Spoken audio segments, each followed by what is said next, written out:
beaucoup d'incertitudes, on ne sait pas. On est à peine rendu dans les pays. Je ne connais pas, je connais personne, je connais rien dans le pays. Pour moi, c'est difficile de m'adapter car mon père n'a pas d'emploi et les réfugiés, ils n'ont pas d'argent.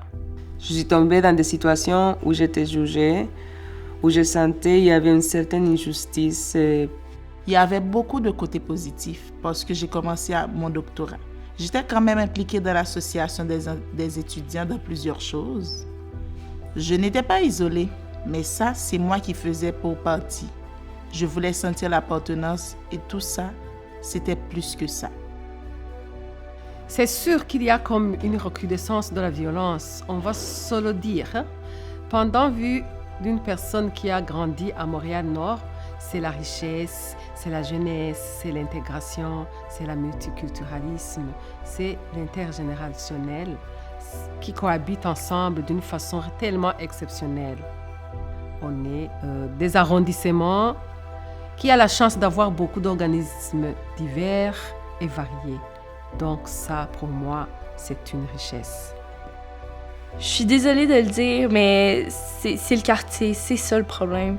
Dans les autres endroits, il se passe des trucs aussi, mais c'est tout le temps ici, c'est vraiment une ambiance électrique. Le truc, c'est que quand quelqu'un a poignardé un autre élève devant tout le monde, ça me traumatise. Ça peut être toi, ça peut être n'importe qui. Il y avait une femme qui me disait « Ça fait 4 ans, je suis séparée, moi et mon mari, mais je ne suis pas sortie de la maison parce qu'il m'a menacée de prendre les enfants et partir au pays d'origine. » La plupart, c'est des gars que la fille, elle va tout payer pour lui, ses coiffures, ses chaussures et ses boucles d'oreilles. J'ai une amie, mais elle a quitté l'école. Son gars la battait. Ce monsieur n'arrête pas de me menacer. Il arrive chez moi, il fait de la violence verbale. Malgré mon avocat, lui a dit de ne pas m'appeler au téléphone. Il m'appelle à chaque fois quand il veut. La violence m'a laissé des séquelles jusqu'aujourd'hui. La difficulté à me concentrer. J'ai de la difficulté à garder le fil de mes idées. À cause de tout ça, je sombrais vraiment dans l'alcool et dans la drogue. Mais quand tu vas voir que toutes les portes se ferment devant toi de plus en plus, ce qui est en bas, c'est les tentatives de suicide. Si on a des enfants, avec les enfants, c'est difficile. Des fois, c'est l'amour. Des fois, c'est la peur de ne pas avoir personne dans sa vie. Notre culture ne permet pas à la femme de quitter la maison. C'est comme une honte. J'ai une pote, elle est en couple avec un gars. Le gars, il l'a trompée 7 fois et à chaque fois, ils revenaient l'un vers l'autre. Pour moi, la fille n'a aucune valeur pour elle. Alors, elle n'a pas une haute estime de soi. Les femmes là qui écoutent la communauté ou les conseils des parents, des fois qui ne sont même pas là, elles appellent. Les parents commencent à dire « Mais non, mais comment tu vas faire? Pourquoi? » J'ai l'impression aussi qu'on ne sait pas comment aimer et être aimé. Je ne sais pas, j'ai remarqué sur moi-même et sur les autres. Oui, les jeunes vont mal. Ils parlent mal. Moi, pourtant, j'ai le même problème. Mais il y a beaucoup d'autres choses. Beaucoup de choses qui se passent. Les parents cherchent pas à savoir. J'étais comme... je peux pas continuer. Je cherchais à me divorcer, mais je ne savais pas où aller pour divorcer. Je suis allée au consultant de mon pays.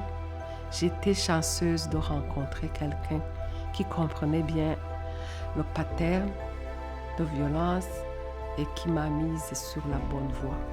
Ça fait que j'ai eu la chance d'avoir un bon réseau. Mes amis faisaient à manger, prenaient mon fils, puis ils ne m'ont jamais forcé à aller faire la plainte et c'est ce dont je suis reconnaissante.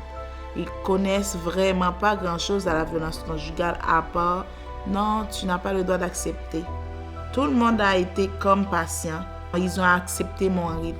Dans toutes les centres de femmes ou les maisons de femmes que je fréquentais, les intervenants sont vraiment ouverts d'esprit et sont là pour aider une femme qui a besoin d'aide, peu importe son origine. peu importe sa situation, peu importe aussi ses compétences. Nous sommes isolés, comme je vous ai dit. Il faut aller en groupe pour participer, pour parler, pour discuter. C'est ça que j'aime. J'aime parler, aller à l'extérieur, rencontrer, parler à plusieurs personnes. J'ai besoin de voir le monde et j'aime travailler. Je pense que si vous cherchiez une solution par rapport à la discussion qu'on a eue par rapport aux relations amoureuses et ce que les gars font vers les filles, qui les utilisent, ce serait déjà bien de souvent avoir des discussions comme ça, mais avec des gars, avec eux. Avec quoi il faut aussi développer des activités pour les parents et laisser aux parents parler de ce sujet. Les parents, ils ont un gros rôle aussi. De comprendre la violence. Des fois, quand il n'y a pas de violence physique, les femmes ne se rendent même pas compte qu'elles sont dans une relation de violence. Donc moi, je pense que c'est très important pour que toutes les femmes, que ce soit immigrantes ou autres, sachent c'est quoi une violence, c'est quoi une violence psychologique, une manipulation. Parce qu'il y a des hommes là qui vont jamais te frapper, mais tu vas rester dans ce pattern de violence. C'est qu'elles, les femmes, doivent aussi savoir c'est qu'il y a des organismes, des endroits qui peuvent les soutenir. Ils doivent vraiment connaître c'est quoi leurs droits pour pouvoir aller les chercher. Ce que je conseille aux organismes, c'est de rentrer en quelque sorte dans la communauté. Par exemple, aller quand il y a des événements et toutes fêtes nationales ou en fêtes religieuses. Il faut contacter ces femmes et essayer de raconter que quand la femme subit de la violence au Canada, il y a une protection réelle, que la femme a un droit où aller.